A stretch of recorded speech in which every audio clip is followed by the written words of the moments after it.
Hey guys, welcome back to the channel. And today we're going to be replacing the HEPA filters in my Tesla Model Y. And I've had my Tesla now for, actually it's been right about a year, and I have just a little bit over 18,000 miles. So we're going to continue on with some maintenance. And if you remember about, I don't know, a month ago, we replaced the cabin air filters along with cleaning out the coil for the cabin air filters. So now we're going to be replacing again the HEPA filters.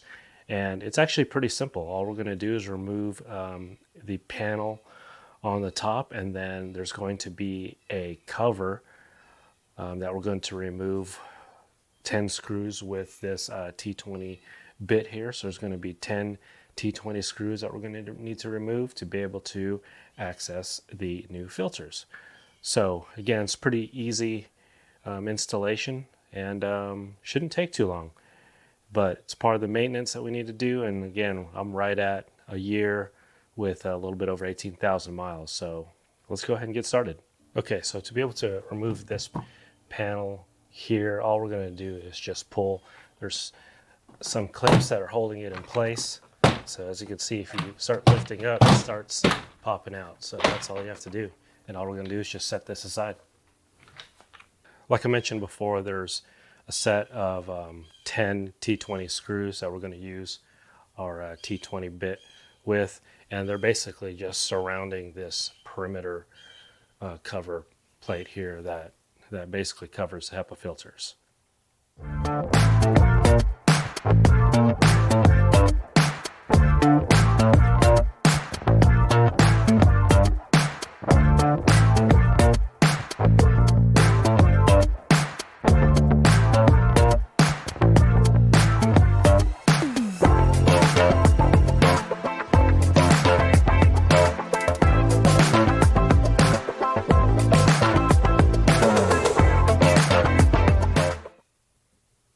Now there are 3 screws along the bottom here that are slightly difficult to get to, but all you have to do is just pull back on this little tub here for the front, and then that way you can get your screwdriver in place here to be able to easily remove this.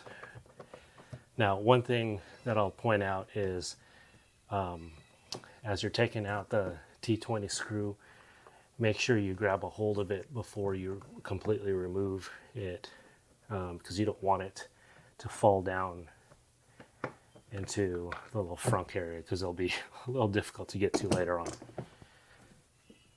So we have all 10 screws removed, so all we're going to do is just lift this cover out. Just like that. Set this aside. All right, so now we have access to the filters, and all you do is just simply, grab onto them and pull them straight out.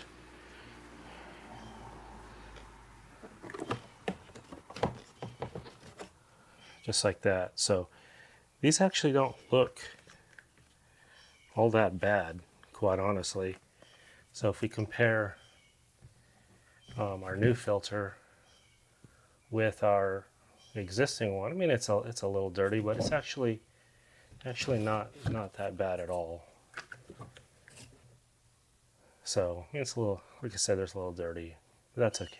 We're going to go ahead and replace it. Again, it's been a year with 18,000 miles, and again, I picked these up on Amazon, and they're by BASENOR. As you can see, they're pretty much nearly identical.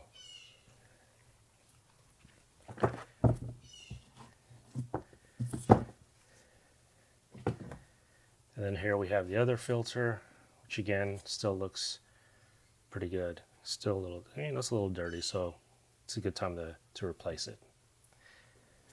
Now, one thing to keep in mind, guys, is that on the existing Tesla filter, you'll see this arrow here that it says this side up, but on the BASENOR replacement ones, it doesn't have that. So, but if you look at both sides of them, there's this little white strip here that matches the one on the BASENOR, but on the other side, it doesn't have that.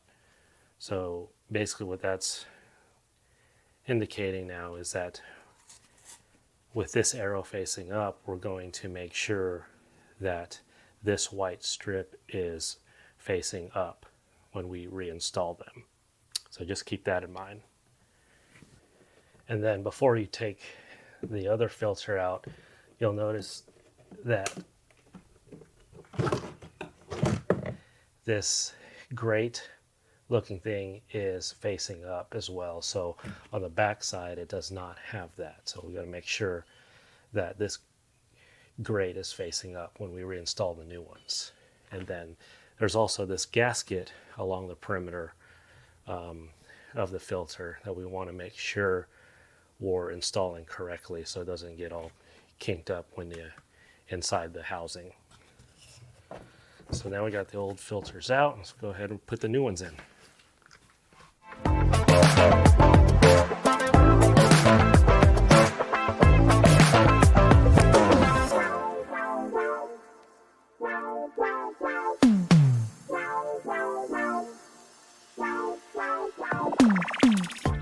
Got the filters in. Next, all we're going to do is put the cover back on and then the panel. So just going to slide this over on top, line up the holes, and attach the 10 T20 screws that we removed earlier.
That's it, guys.